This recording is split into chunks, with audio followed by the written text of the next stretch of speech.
Le voici les gars. Voici l'homme. Son nom c'est Federico Valverde. L'homme qui a empêché à une équipe comme le Barça de plier catégoriquement la Liga aujourd'hui. Mais Federico Valverde, il avait un problème avec le gardien ou quoi?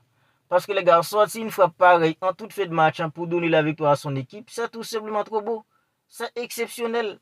Vous voulez un joueur exceptionnel? Ben voici Federico Valverde. Parce que les gars, le match qu'il a sorti aujourd'hui, la façon dont il a donné la victoire à son équipe, c'est tout simplement trop beau, c'est exceptionnel.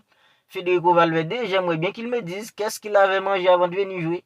Parce que les gars, au-delà de son but exceptionnel pour donner la victoire à une équipe comme le Real en toute fin de match, le match qu'il a sorti, les gars, dans l'intensité, dans la récupération, le nombre de kilomètres qu'il a parcouru, les gars, c'est tout simplement exceptionnel. Je comprends maintenant pourquoi un joueur comme Federico Valverde est si précieux pour une équipe comme le Real Madrid. Parce que Federico Valverde, il est précieux pour une équipe comme le Real. Il y a un Real avec Federico Valverde, il y a un Real sans Federico Valverde. Parce que les gars, dans l'intensité, dans l'impact qu'il peut mettre dans un match de foot, Federico Valverde, c'est tout simplement exceptionnel, les gars.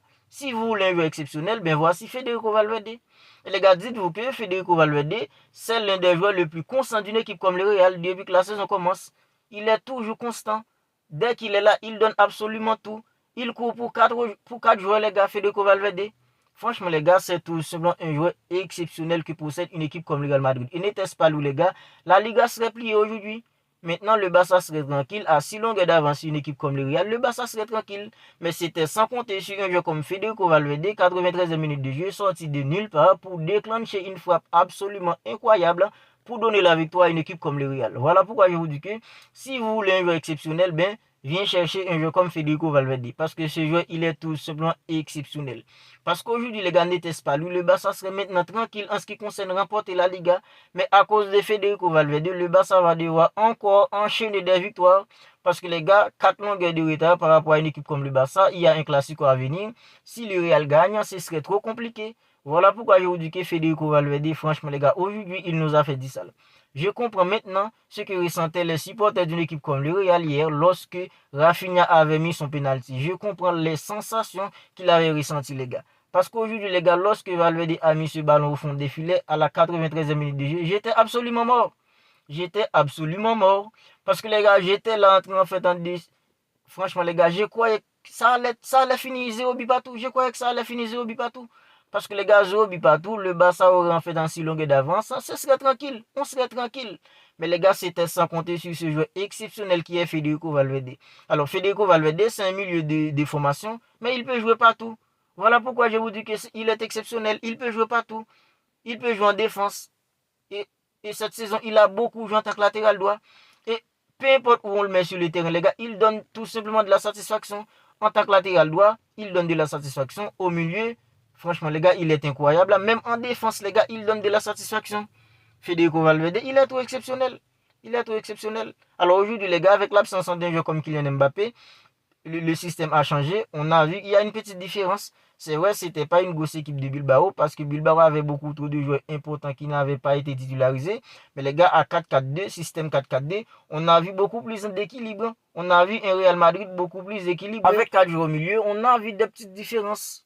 C'était pas une grosse équipe madrilène, c'était pas une grosse équipe de Bilbao non plus. Parce que les gars, Bilbao avait beaucoup de joueurs importants qui étaient au repos. Parce qu'ils ont une demi-finale d'Europa League en fait en cette semaine. Il y avait beaucoup de joueurs qui étaient au repos. Mais les gars, aujourd'hui, avec 4 joueurs au milieu, on a vu en fait un Jude Bellingham. Il était tout le temps là pour se projeter vers l'avant. Le Bellingham qu'on avait la saison dernière, Bellingham était beaucoup plus impactant aujourd'hui. Idem pour un joueur comme Vinicius Junior. Parce que Bellingham, les gars, il s'est projeté pas mal de temps vers l'avant. Surtout dans la surface d'une équipe comme Bilbao. Et n'était-ce pas Unai Simon. Ça aurait pu être en fait en 4 buts pour une équipe comme le Real. Ça aurait pu être en 3 aussi. Même 5. Parce que les gars, Unai Simon, il a sorti un très bon match pour une équipe comme Bilbao. Et Vinicius Junior aujourd'hui, les gars, dans la perforation, dans la percussion, il était tout simplement exceptionnel. Il était tout le temps, les gars, pour provoquer. Et le numéro 2 d'une équipe comme Bilbao, aujourd'hui, il a vu rouge par un joueur comme Vinicius Junior. Vinicius Junior lui a fait du sale. Parce que les gars, aujourd'hui, Vinicius Junior, il était tout simplement exceptionnel. Même Rodrigo, les gars, était beaucoup plus impactant aujourd'hui. Voilà pourquoi je vous dis que, avec l'absence d'un joueur comme Kylian Mbappé, 4-4-2, il y avait beaucoup plus d'équilibre. Le Real était beaucoup plus équilibré. Je ne dis pas que Kylian Mbappé doit partir ou il doit être laissé sur le banc par un entraîneur comme en fait Ancelotti. Parce que les gars, on est tous d'accord que Kylian Mbappé, il ne peut pas être mis sur le banc par un entraîneur comme Carlo Ancelotti. Parce que c'est le choix du président, Florentino Pérez. Mais les gars, 4-4-2, en fait, il y a un Real beaucoup plus équilibré. Franchement, les gars, je pense que dans ce système de 4-4-2, si depuis le début de la saison, le Real était dans ce système, ça aurait pu être différent cette saison pour une équipe comme le Real. En fait, le Real peut encore gagner des titres sur la saison. Le Real peut encore faire saison blanche. Mais les gars, avec ce système de 4-4-2, je pense que si c'était comme ça depuis le début de la saison, en fait, dans les joueurs, en fait, dans ce système, le Real serait différent. Mais les gars, malheureusement pour une équipe comme le Real, avec la venue d'un joueur comme Kylian Mbappé, les gars, Kylian Mbappé, on ne peut pas le laisser sur le banc. Et Vinicius Junior, il ne peut pas être sur le banc. Idem pour un joueur comme Rodrigo. En fait, c'est plutôt 3 devant. Avec les 3 devant, les gars, ça porte un déséquilibre à l'équipe. Et c'est pour ça qu'on voit qu'une équipe comme le Real a beaucoup galéré cette saison. Et avec les 3 devant, les gars, la défense d'une équipe comme le Real est beaucoup plus vulnérable. Aujourd'hui, une équipe comme le Real n'a pas été mise en danger par une équipe comme Bilbao. Il faut mentionner aussi, en fait, il n'y avait pas de Nico Williams, il n'y avait pas en fait Inaki Williams aussi. Avec ce jeu, en fait, ce serait beaucoup plus difficile pour une équipe comme le Real en défense. Mais les gars, avec en fait 4 défenses et 4 milieux, on a vu que une équipe comme le Real, c'est une équipe qui est beaucoup plus équilibrée. Elle n'a pas été mise en danger par une équipe comme Bilbao. En fait, ce n'est que mon avis. Je ne sais pas ce que vous en pensez. N'hésitez pas tout simplement à me donner votre avis dans les commentaires. Rodrigo, les gars, il était beaucoup plus impactant. Idem pour un jeu comme Jude Bellingham. Idem pour un jeu comme Vinicius Junior. Parce que les gars, avec le schéma 4-4-2, en fait, l'équipe est beaucoup plus équilibrée. Franchement, les gars, c'était pas une grosse équipe madrilène. Pour être honnête, c'était pas une grosse équipe madrilène. Mais les gars, une équipe comme le Real arrive tout de même à sortir avec ces 3 points. Et c'est un 3 points extrêmement important pour une équipe comme le Real dans la course au titre. Parce que les gars, si le Real avait fait match nul aujourd'hui, la Liga serait pliée au moment où je vous parle là maintenant. La Liga serait pliée. Le Barça serait maintenant tranquille pour faire tourner cette semaine face à une équipe comme Marseille. Mais les gars, à cause de la victoire d'une équipe comme le Real Madrid, le Barça va devoir enchaîner encore des victoires jusqu'au Classico. Si ça arrive que le Barça gagne, la Liga serait pliée à ce moment-là. Si une équipe comme le Real en fait, ne fait pas de faux pas avant ça. Mais les gars, maintenant, c'est hyper serré. La raison pour laquelle c'est hyper serré, parce que ce n'est que 4 points d'avance sur une équipe comme le Real Madrid. Si le Real gagne les Clasico, ce serait en fait un seul point, les gars. Ce serait trop compliqué. Voilà pourquoi je vous dis que les gars, cette victoire aujourd'hui, c'est une victoire qui nous a fait du mal.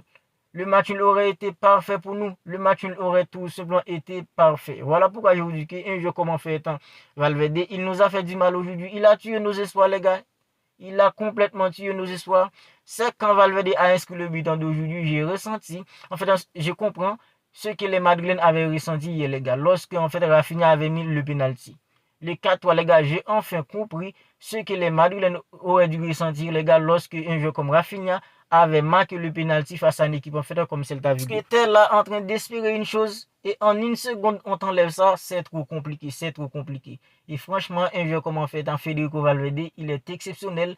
Les Madrilènes sont hyper contents, mais les gars, nous les supporters d'une équipe comme le Barça, c'est trop compliqué. Parce que les gars, c'est genre de victoire, c'est genre de victoire en toute fin de match, les gars, qui tue tout simplement nos espoirs. Franchement, les gars, heureusement que le Barça avait gagné hier. Si le Barça n'avait pas gagné une équipe comme Celta Vigo, ce serait beaucoup plus compliqué. À présent, on compte toujours 4 longueurs d'avance sur une équipe comme le Real. Mais il va falloir qu'on enchaîne les victoires parce que les gars, à 4 longueurs d'avance, si une équipe comme le Real en fait gagne le Classico, ce serait trop compliqué.